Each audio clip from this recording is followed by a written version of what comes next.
Good afternoon, NEA.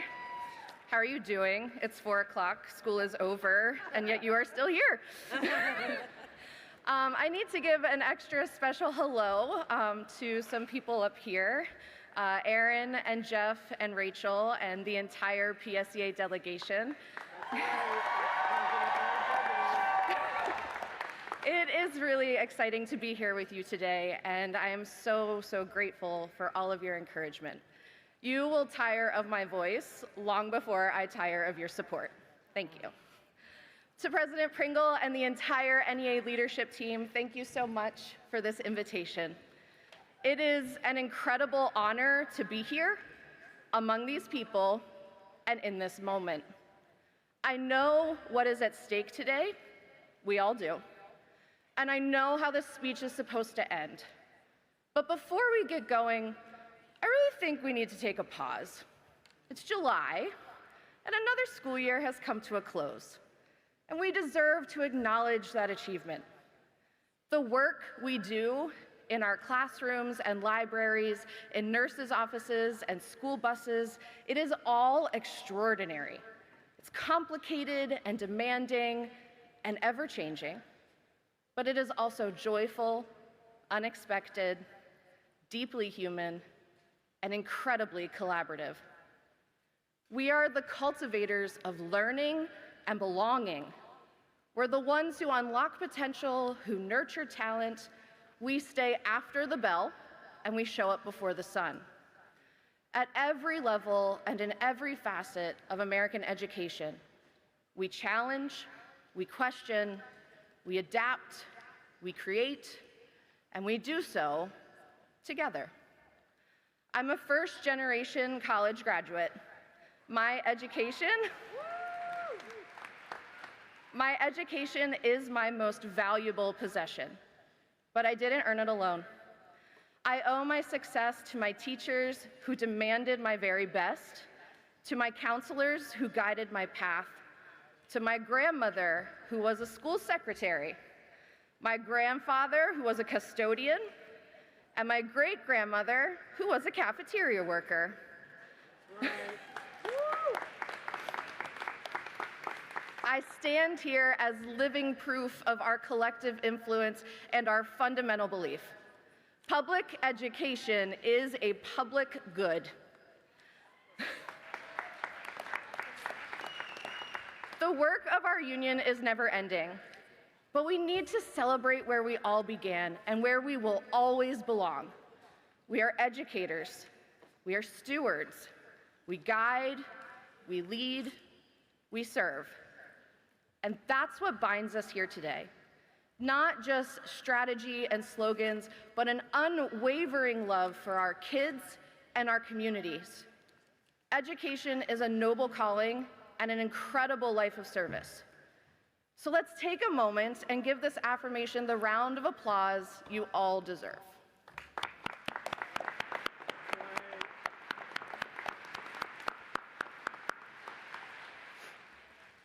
Okay, let's begin. What's good for educators is what's good for students. That's the gospel according to Adam Weber, one of our UniServe reps in Pennsylvania. 2 years ago, he repeated it again and again to our bargaining school at PSEA's Summer Leadership Conference until every one of us could recite it like a nursery rhyme. But I wasn't always so certain. For my first decade or so in teaching, like so many of us, I believed the best way to serve my students was to neglect myself. I wore exhaustion like a badge of honor. I poured every ounce of energy into my classroom, convincing myself that if their cup was full, then surely mine was too. But there's a difference between being altruistic and being self-sacrificing. And through the work of my union, through the solidarity and support of educators like you, I came to understand something transformative. The best way to advocate for our students truly is to advocate for ourselves.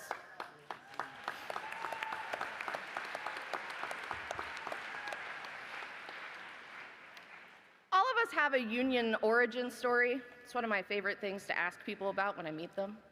It's the moment in our careers when our place shifts from passive dues payer to active participant. For my mentor, hers was instantaneous. It was the day she signed her teaching contract because as a child, she watched her parents stand on the picket line. But for me, it took longer. I joined the union because she told me I had to. Not because I understood the power it held. But the pandemic washed away all of my naivety. As I sat at home in nearly empty Zoom rooms, suddenly the job I had given so much of myself to had become unrecognizable. I started to confront a brutal question. Who am I if I'm not teaching? What happens if I walk away? But then something shifted, because while the world was spinning, my local was centering.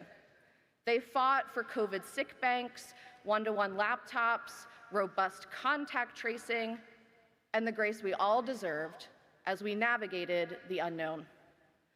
For our members, they became the leaders we needed. But for me, they became my solid ground. And that solid ground became a launching pad. Once I started paying attention, once I realized how deeply political our profession had always been, I knew I could no longer stay on the sidelines. So I got involved, I found my people, and my people helped me find my voice.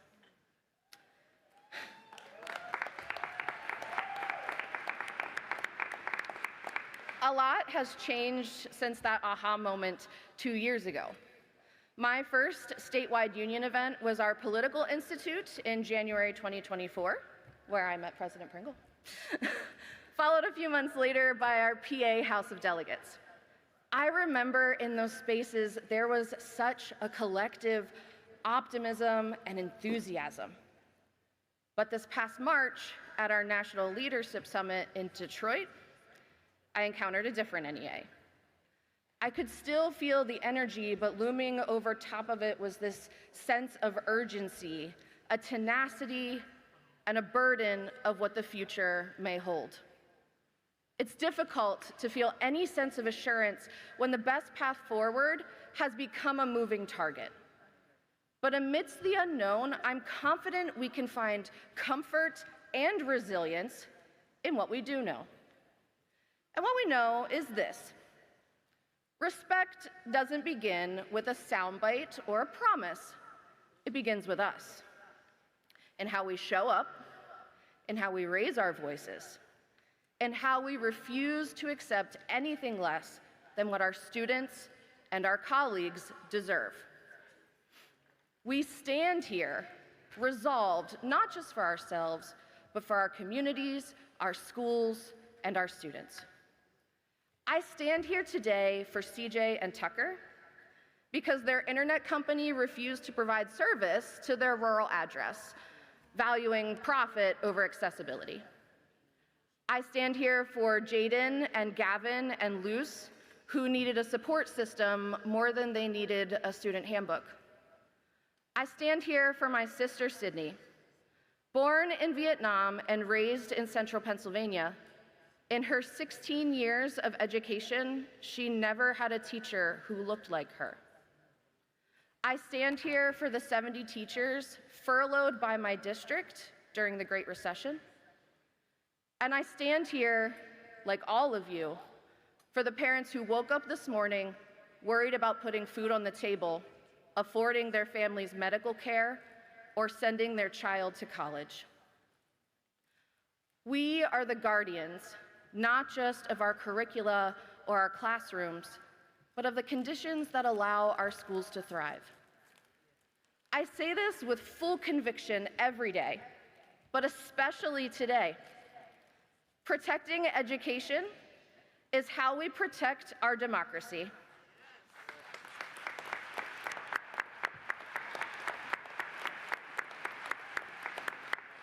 America's schools are one of the greatest democratic institutions we all share. They are where kids learn to think critically, collaborate respectfully, and dream boundlessly. They are where voices are heard, where differences are explored, and where possibility begins. I teach in a rural, well-established community. Let me paint a picture for you. My best friend's house is older than our country. You can drive 40 minutes in either direction from our football field and you will still be in our school district. And out of pure curiosity, I did some Googling. There are 3 times as many cows in Mifflin County as there are kids. And chickens outnumber the entire human population almost 3 to 1. It can be easy for kids to feel confined to the expectations of their hometown, especially where I come from, but all over America. School is where every kid learns. Their upbringing is not a limitation, it is a foundation. And that transformational shift comes from the opportunities we so carefully design. It comes from the efforts of educators. 2 weeks ago, one of our athletes ran a national championship-winning 4-minute mile. We're very proud of him.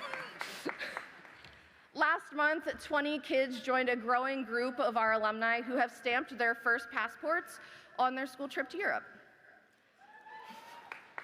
And last week, those same students and their families overflowed our boardroom in defense of their music program.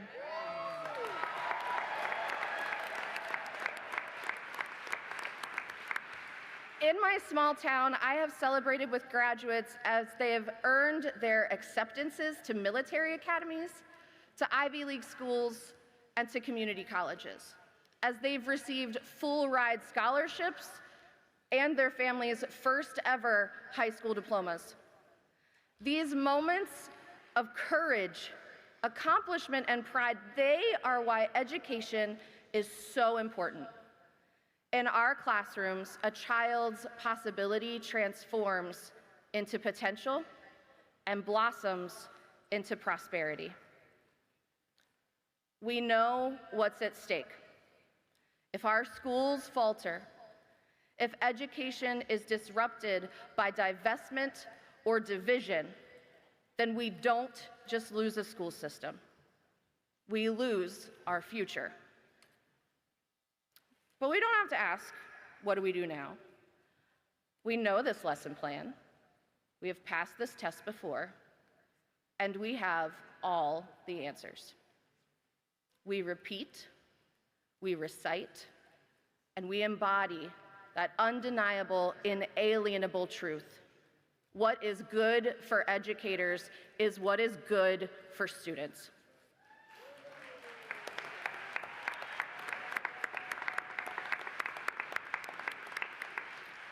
NEA is what is good for educators. Union solidarity is what is good for educators. Dignity in our contracts and respect in our expertise and regard for our humanity is what is good for educators. Equity in our classrooms is what is good for educators. Investments in teacher retention and recruitment is what is good for educators. Safe schools is what is good for educators.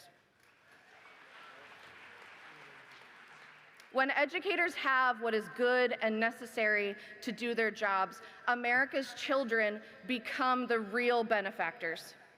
That support is what enables us to recognize, to validate, to empower, and to celebrate our students. In this moment of challenge and consequence, I keep coming back to a poster that has hung in my classroom since my very first day of teaching. Margaret Mead's words of truth. Never doubt that a small group of thoughtful, committed citizens can change the world. Indeed, it is the only thing that ever has.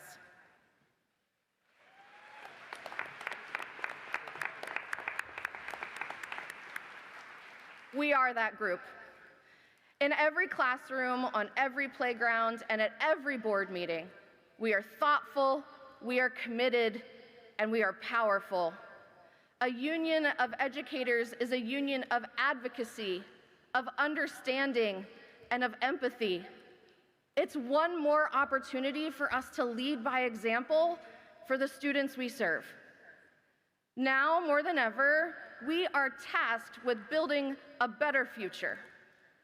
And with the strength of our union, a resilience that dares to endure, and a heart that knows no bounds, I know we can find common ground. I know we can build forward progress, and I know we can meet this moment for our kids, for our colleagues, and for our country. Thanks.